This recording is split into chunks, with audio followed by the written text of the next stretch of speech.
Hi there, this is Haley, and I'm really excited for you to join me in today's video. I'm gardening in Northwest Arkansas, and this is my second summer, or the second season that I've had my garden. So I've been working mostly from perennials that I've grown from seedlings. I've been working from some store-bought, big box store-bought bushes and perennials that I got at the end of the season that were on sale, and then also cuttings and divisions that have been given to me and propagated by friends and family. So I'm really excited to show you guys what my garden is looking like in April.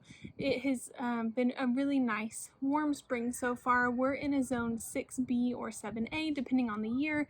Used to they said it was 6B, but now they're saying we're closer to zone 7 because our springs have been so mild and our winters haven't been as cold as in the past years. So I'm really excited to show you what a garden can look like after just a couple of years of growth, even if you're growing things from seed and trying to garden on a budget. So here is our April garden tour. It's the second week in April. It is beautiful today. It's almost 80.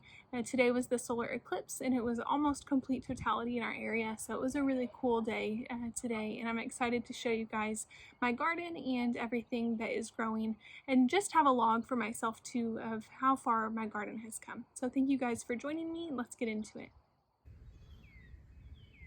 At this point in the garden, we're in the first week, at the end of the first week of April, and you can see that there are still daffodils blooming in the areas that aren't quite as sunny, and then there's also some perennials like sedum, hostas, and hardy geraniums that are coming up.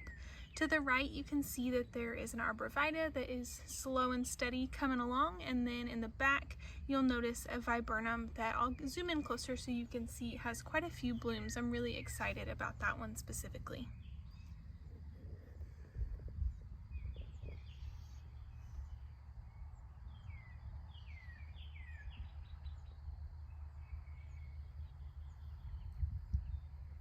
This viburnum is just completely loaded with buds. I don't know if you can see them in the camera. They're just so lovely. I'm really excited for this guy to bloom this year just because I didn't get the opportunity to see it bloom last year. I just planted it one fall ago, so it's been in my garden for about a year and a half now.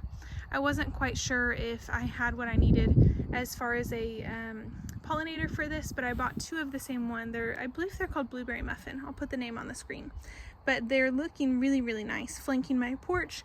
I'm hoping to limb these up into tree form, but really what I'm most excited about this year is to let them grow a little bit and for those blooms, or those buds to bloom.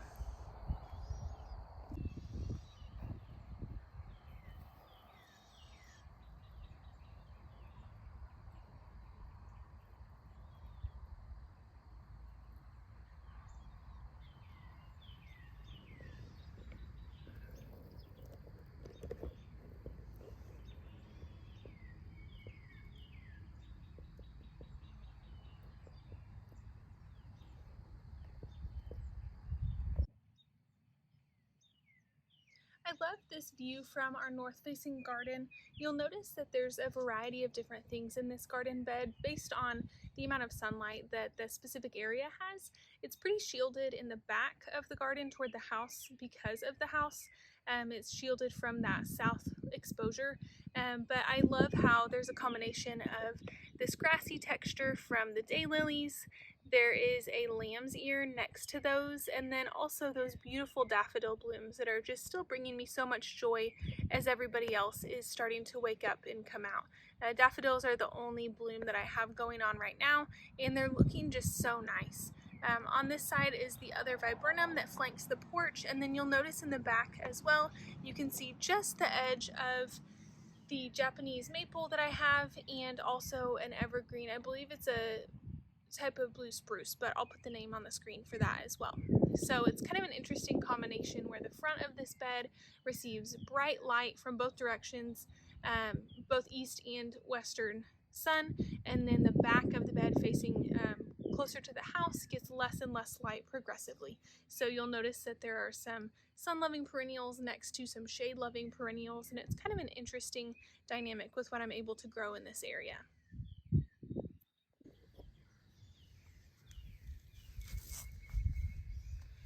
I hope this is a reminder to you to add all sorts of different interest in your garden, from spring bloomers to summer bloomers, to fall bloomers, and even winter interest in the form of evergreens and interesting textures and sticks and things like that as well.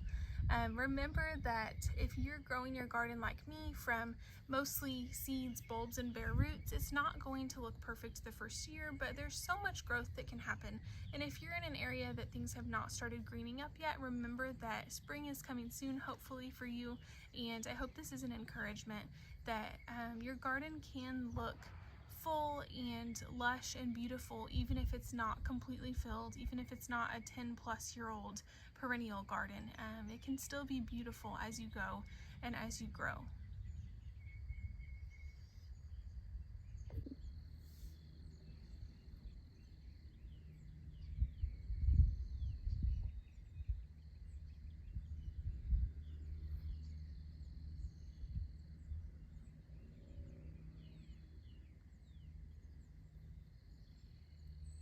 I especially love these double blooming peach colored daffodils with the single blooming peach daffodil next to them.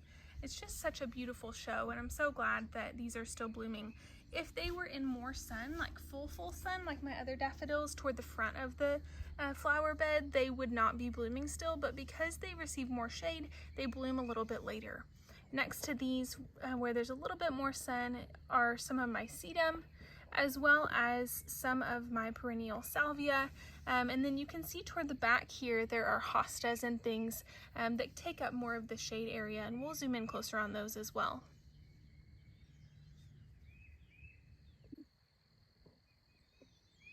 I just transplanted some of these hostas to this area because the east side of my house gets more sun than I anticipated.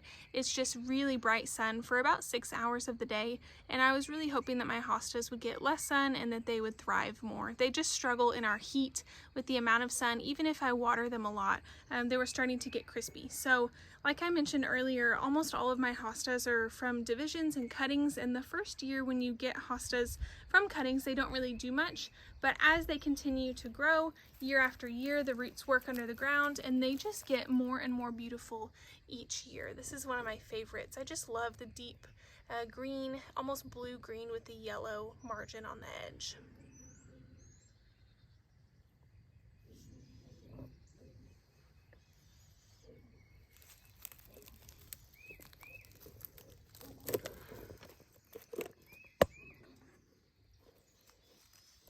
I love this combination here of salvia that is a purple bloom with my sedum. It's an upright sedum, and then in the background you'll notice there are some phlox and then also some peonies that will be kind of my middle to back layer.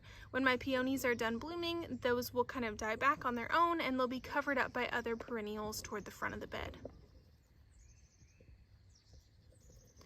I planted my peonies from bare roots, so it's much cheaper than if you buy them from the store that are already potted up. So I planted about 20 peonies for around $150, where it would have been close to $15 to $20 per plant if I bought them already potted up in the box store or at a garden center.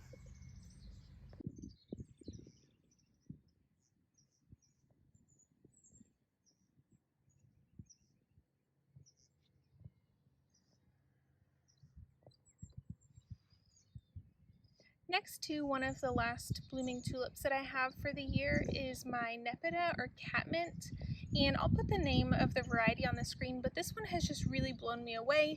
It is so beautiful and it has been green almost all winter. It's looking really nice, and it is almost to its full size already. Again, we're in the second week in April, so it is just really growing nicely. It's nice and round and full and thick, and even as just a second year perennial for me, it is looking so nice. Last year I planted this and I cut it back after its first flush of purple blooms and the bees were all over it, and I hated to do it, but once I cut it back it reflushed and bloomed all over again. So it looked really nice all year, and this is one I definitely recommend.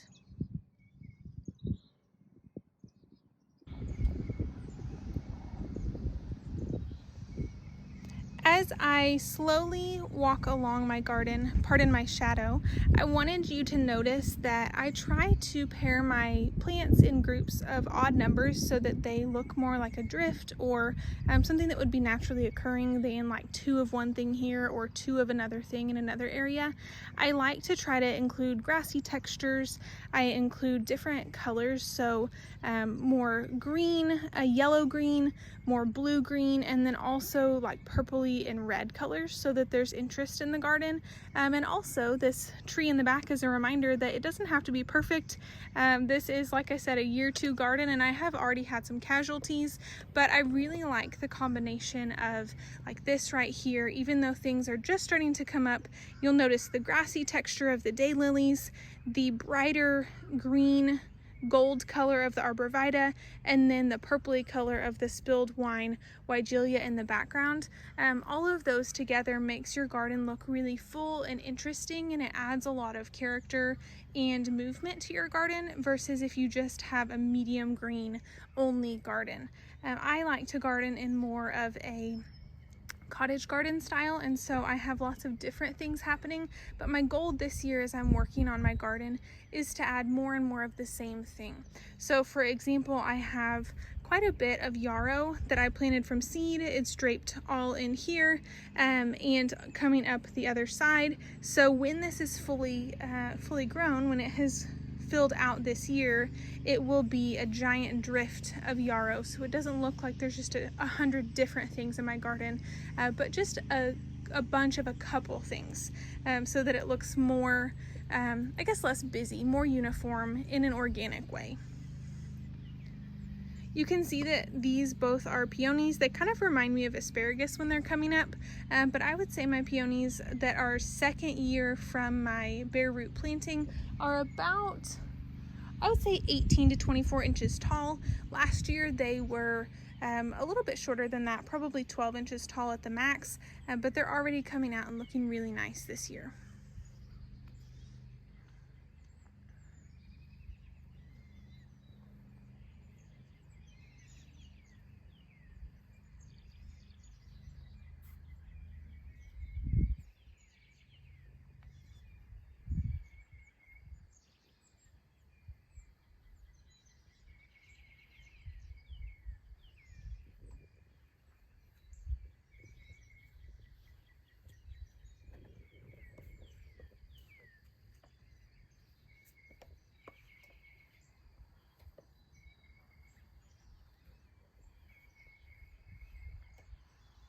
I also am repeating that yarrow on this side of my garden. There is a drift of it, and again, I started this yarrow from seed, so some of the transplants were only from seed just a year ago, so they're not completely grown up yet, but soon they will be. This ground cover sedum here that is kind of taking over this west side of my flower bed is really doing well, and it's so beautiful. I'm happy to have it spread, and I don't mind if it spreads into the grass either.